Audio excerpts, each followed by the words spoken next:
शिव के दर पर शीश झुकाओ, हर समस्या का हल तुम पाओ।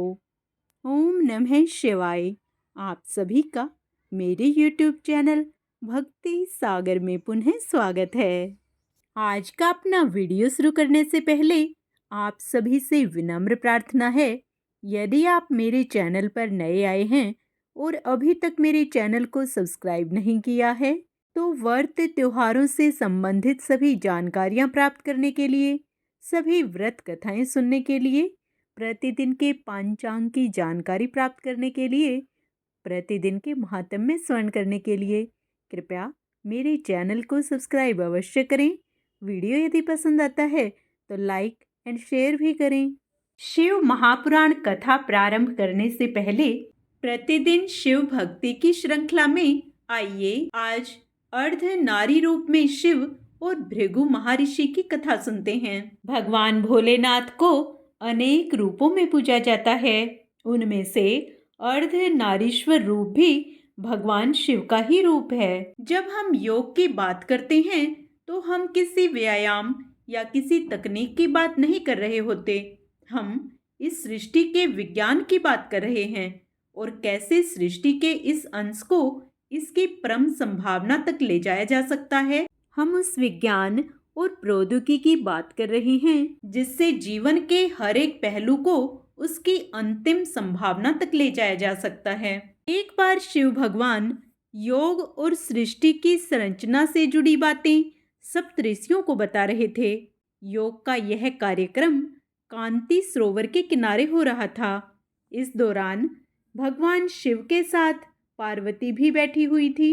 सप्तऋषियों में से एक ऋषि, जो बाद में भृगु महर्षि के रूप में जाने गए, शिव के एक उत्साही भक्त थे। भृगु ऋषि अपने स्थान से उठे और भगवान शिव की परिक्रमा करने लगे। शिव के साथ पार्वती भी बैठी थी, लेकिन उन्होंने देवी पार्वती को अनदेखा करके केवल भगवान शिव की परिक्रमा की। भृगु बीच से जगह बनाते हुए शिव की परिक्रमा करने लगे। यह देखकर देवी पार्वती क्रोधित हो गई।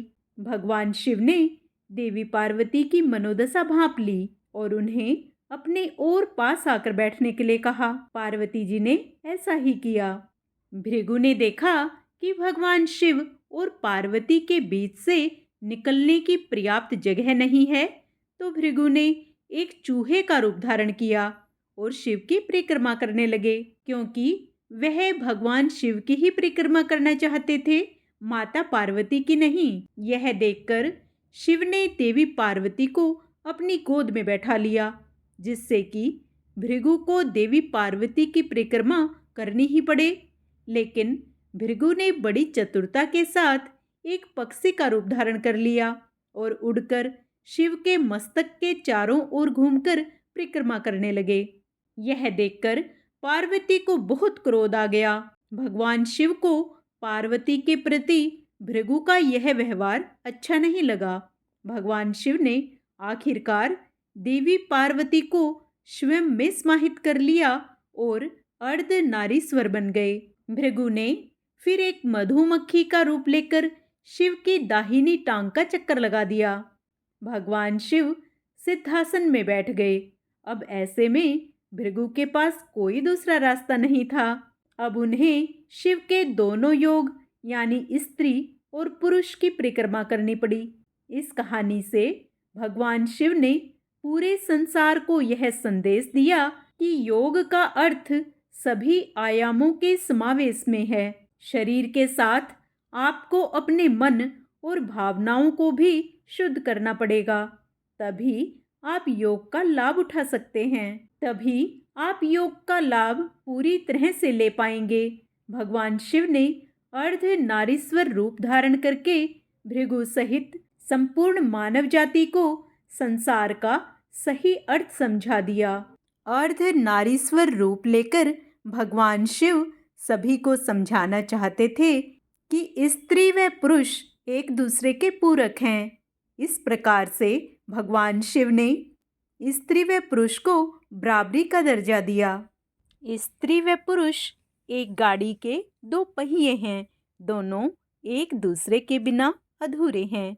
जिस प्रकार से भगवान शिव शक्ति अर्थात माता पार्वती के बिना अधूरे हैं। ओम नमः शिवाय।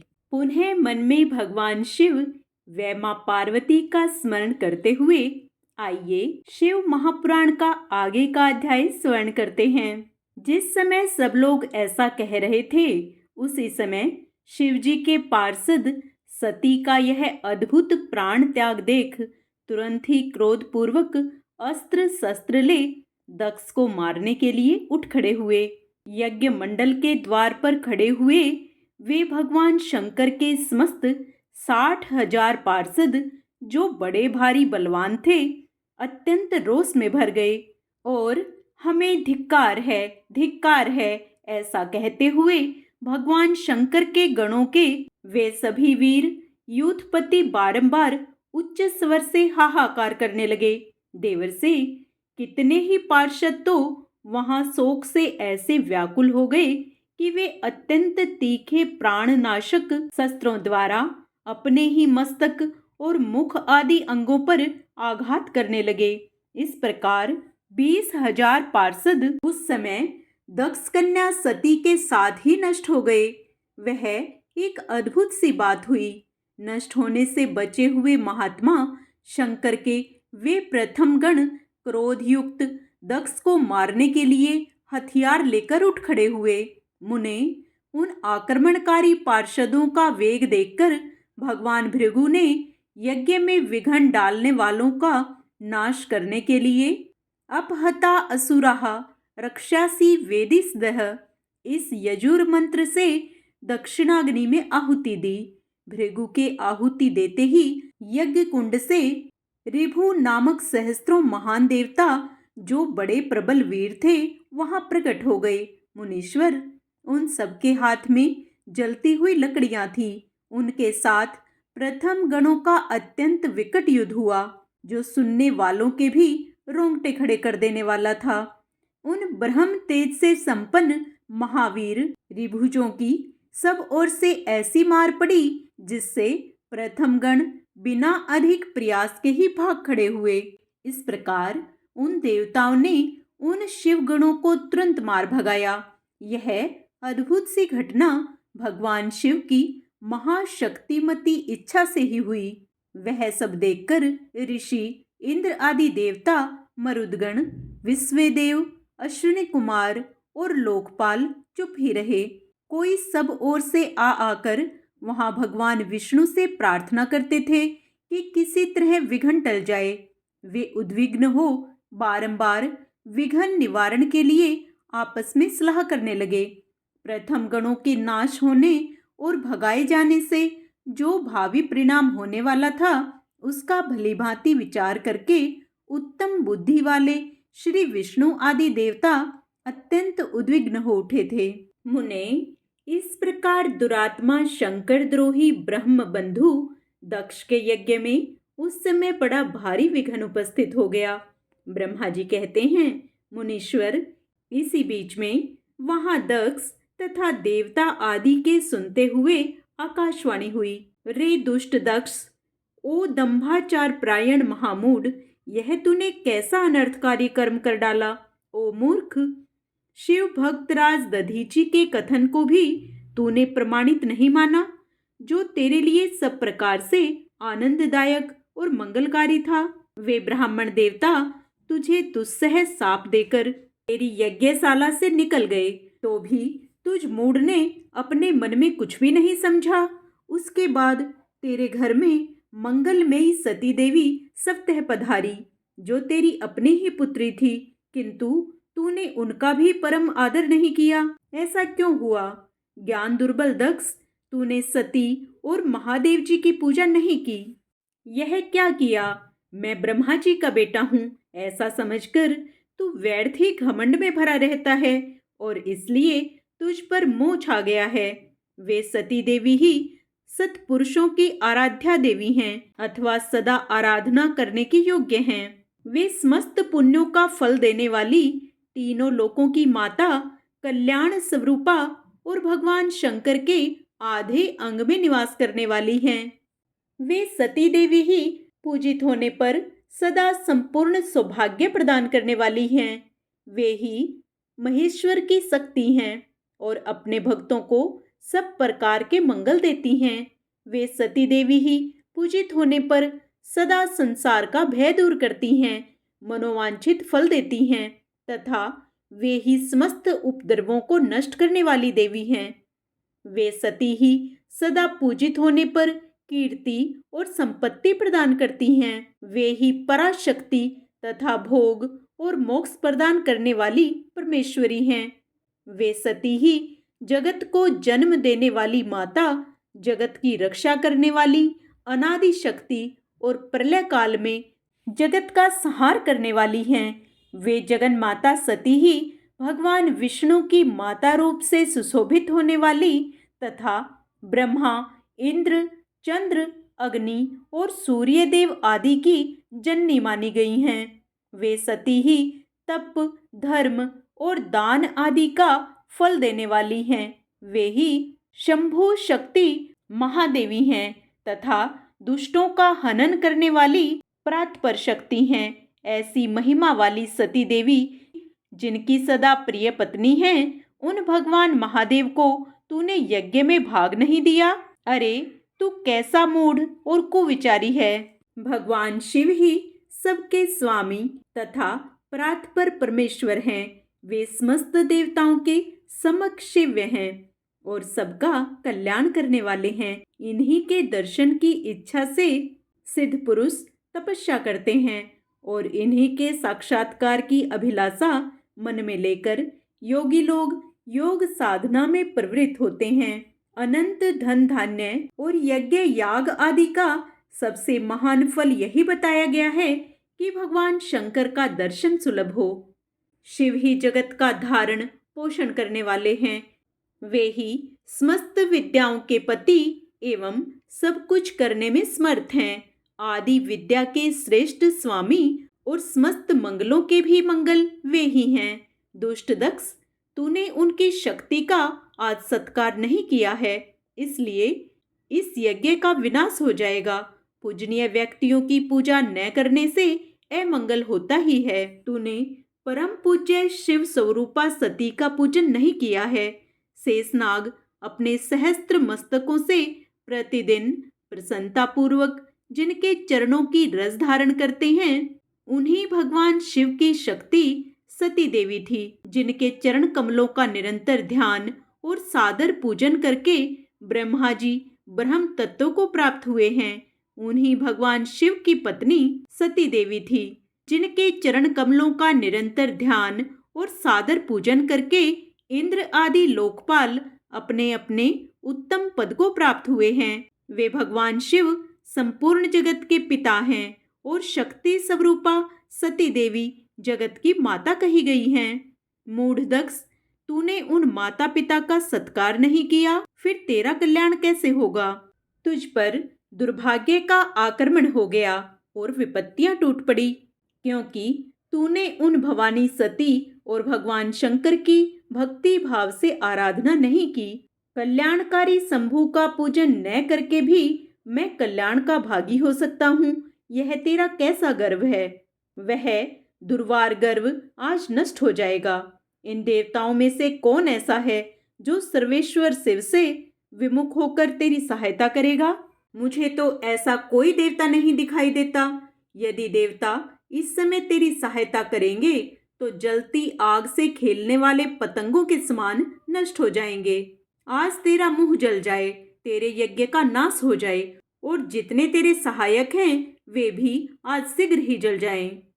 इस दुरात्मा दक्ष की जो सहायता करने वाले हैं, उन समस्त देवताओं के लिए आज शपथ है, वे तेरे अमंगल के लिए ही तेरी सहायता से विरत हो जाएं। समस्त देवता आज इस यज्ञ मंडप से निकलकर अपने अपने स्थान को चले जाएं, अन्यथा सब लोगों का सब प्रकार से नाश हो जाएगा। अन्य सभी मुनि और नाग आदि भी इस यज्ञ से निकल जाएं, अन्यथा आज सब लोगों का सर्वथा नाश हो जाएगा। श्री हरे और विधातः आप लोग भी इस यज्ञ मंडप से शीघ्र निकल जाइए। ब्रह्मा जी कहते हैं, नारद, संपूर्ण यज्ञशाला में बैठे हुए लोगों से ऐसा कहकर सबका कल्याण करने वाली वह आकाशवाणी मौन हो गई। ब्रह्मा जी कहते हैं, नारद, वह आकाशवाणी सुनकर सब देवता आदि भयभीत तथा विस्मित हो गए। वे इस तरह खड़े या बैठे रह गए मानो उन पर विशेष मोह छा गया हो। भृगु के मंत्र बल से भाग जाने के कारण जो वीर शिवगण नष्ट होने से बच गए थे, वे भगवान शिव की शरण में गए। उन सबने अमित तेजस्वी भगवान रुद्र को भली भांति सादर प्रणाम करके वहां यज्ञ में जो कुछ हुआ था वह सारी घटना उनसे कह सुनाई। गण बोले, महेश्वर, दक्ष बड़ा दुरात्मा और घमंडी है। उसने वहां जाने पर सती देवी का अपमान किया और देवताओं ने भी उनका आदर नहीं किया। अत्यंत गर्व से भरे हुए उस दुष्ट दक्ष ने आपके लिए यज्ञ में भाग नहीं दिया, दूसरे देवताओं के लिए दिया और आपके विषय में उच्च स्वर से दुर्वचन कहे। प्रभो, यज्ञ में आपका भाग न देखकर सती देवी कुपित हो उठी और पिता की बारंबार निंदा करके उन्होंने तत्काल अपने शरीर को योगाग्नि द्वारा जलाकर भस्म कर दिया। यह देख 10,000 से अधिक पार्षद लज्जावश शस्त्रों द्वारा अपने ही अंगों को काट काट कर वहां मर गए। शेष हम लोग दक्ष पर कुपित हो उठे और सबको भय पहुंचाते हुए वेग पूर्वक उस यज्ञ का विध्वंस करने में उद्यत हो गए। परंतु विरोधी भृगु ने अपने प्रभाव से हमें तिरस्कृत कर दिया। हम उनके मंत्र बल का सामना न कर सके। प्रभो विश्वंभर, वे ही हम लोग आज आपकी शरण में आए हैं। दयालो, वहां प्राप्त हुए भय से आप हमें बचाइए, निर्भय कीजिए। महाप्रभो, उस यज्ञ में दक्ष आदि सभी दुष्टों ने घमंड में आकर आपका विशेष रूप से अपमान किया है। कल्याणकारी शिव, इस प्रकार हमने अपना सती देवी का और मूढ़ बुद्धि वाले दक्ष आदि का भी सारा वृतांत कह सुनाया। अब आपकी जैसी इच्छा हो वैसा करें। ब्रह्मा जी कहते हैं, नारद, अपने पार्षदों की यह बात सुनकर भगवान शिव ने वहां की सारी घटना जानने के लिए शीघ्र ही तुम्हारा स्मरण किया। देवर से तुम दिव्य दृष्टि से संपन्न हो, अतः भगवान के स्मरण करने पर तुम तुरंत वहां आ पहुंचे और शंकर जी को भक्ति पूर्वक प्रणाम करके खड़े हो गए। स्वामी शिव ने तुम्हारी प्रशंसा करके तुमसे दक्ष यज्ञ में गई हुई सती का समाचार तथा दूसरी घटनाओं को पूछा। तात, शंभु के पूछने पर शिव में मन लगाए रखने वाले तुमने शीघ्र ही वह सारा वृतांत कह सुनाया जो दक्ष यज्ञ में घटित हुआ था। मुने, तुम्हारे मुख से निकली हुई बात सुनकर उस समय महान रौद्र पराक्रम से संपन्न सर्वेश्वर रुद्र ने तुम्हें ही बड़ा भारी क्रोध प्रकट किया। लोक संहारकारी रुद्र ने अपने सिर से एक जटा उखाड़ी और उसे रोषपूर्वक उस पर्वत के ऊपर दे मारा। मुने, भगवान शंकर के पटकने से उस जटा के 2 टुकड़े हो गए और महाप्रलय के समान भयंकर शब्द प्रकट हुआ। देवर से उस जटा के पूर्व भाग से महाभयंकर महाबली वीरभद्र प्रकट हुए, जो समस्त शिवगणों के अगुआ हैं। वे भूमंडल को सब ओर से व्याप्त करके उससे भी 10 अंगुल अधिक ऊपर खड़े हुए। वे देखने में परलाग्नि के समान जान पड़ते थे। उनका शरीर बड़ा ऊंचा था। वे 1000 भुजाओं से युक्त थे। उन सर्वसमर्थ महारुद्र के क्रोध पूर्वक प्रकट हुए निश्वास से 100 प्रकार के ज्वर और 13 प्रकार के सनीपात रोग पैदा हो गए। तात, उस जटा के दूसरे भाग से महाकाली उत्पन्न हुई, जो कि बड़ी भयंकर दिखाई देती थी। वे करोड़ों भूतों से घिरी हुई थी। जो ज्वर पैदा हुए वे सबके सब शरीरधारी, कुरूर और समस्त लोगों के लिए भयंकर थे। वे अपने तेज से प्रज्वलित हो सब और दाह उत्पन्न करते हुए से प्रतीत होते थे। वीरभद्र बातचीत करने में बड़े कुशल थे। उन्होंने दोनों हाथ जोड़कर परमेश्वर शिव को प्रणाम करके कहा। वीरभद्र बोले, महारुद्र, सोम, सूर्य और अग्नि को 3 नेत्रों के रूप में धारण करने वाले प्रभु, शीघ्र आज्ञा दीजिए। मुझे इस समय कौन सा कार्य करना होगा? ईशान, क्या मुझे आधे ही क्षण में सारे समुद्रों को सुखा देना है या इतने ही समय में संपूर्ण पर्वतों को पीस डालना है? हर, मैं एक ही क्षण में ब्रह्मांड को भस्म कर डालूं या समस्त देवताओं और मुनीश्वरों को जलाकर राख कर दूं? शंकर, ईशान, क्या मैं समस्त लोकों को उलट पलट कर दूं या संपूर्ण प्राणियों का विनाश कर डालूं? महेश्वर, आपकी कृपा से कोई भी ऐसा कार्य नहीं है जिसे मैं न कर सकूं। पराक्रम के द्वारा मेरी समानता करने वाला वीर न पहले कभी हुआ है और न ही आगे होगा।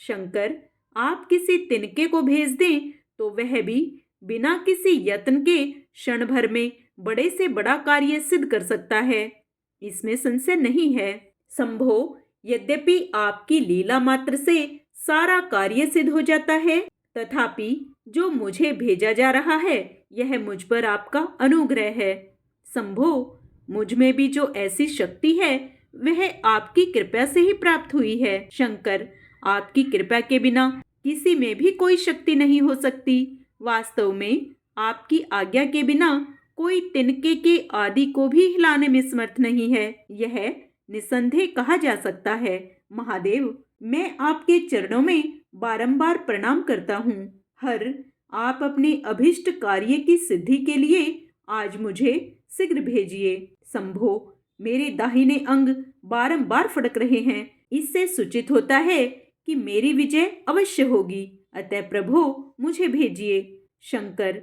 आज मुझे कोई अभूतपूर्व एवं विशेष हर्ष तथा उत्साह का अनुभव हो रहा है और मेरा चित्त आपके चरण कमल में लगा हुआ है, अतः पग पग पर मेरे लिए शुभ परिणाम का विस्तार होगा। शंभो, आप शुभ के आधार हैं, जिसकी आप में सुदृढ़ भक्ति है उसी को सदा विजय प्राप्त होती है और उसी का दिनों दिन शुभ होता है। ब्रह्मा जी कहते हैं, नारद, उसकी यह बात सुनकर सर्व मंगला के पति भगवान शिव बहुत संतुष्ट हुए और वीरभद्र तुम्हारी जय हो ऐसा आशीर्वाद देकर वे फिर बोले। महेश्वर ने कहा, मेरे पार्षदों में श्रेष्ठ वीरभद्र, ब्रह्मा जी का पुत्र दक्ष बड़ा दुष्ट है, उस मूर्ख को बड़ा घमंड हो गया है, अतः इन दिनों वह विशेष रूप से मेरा विरोध करने लगा है।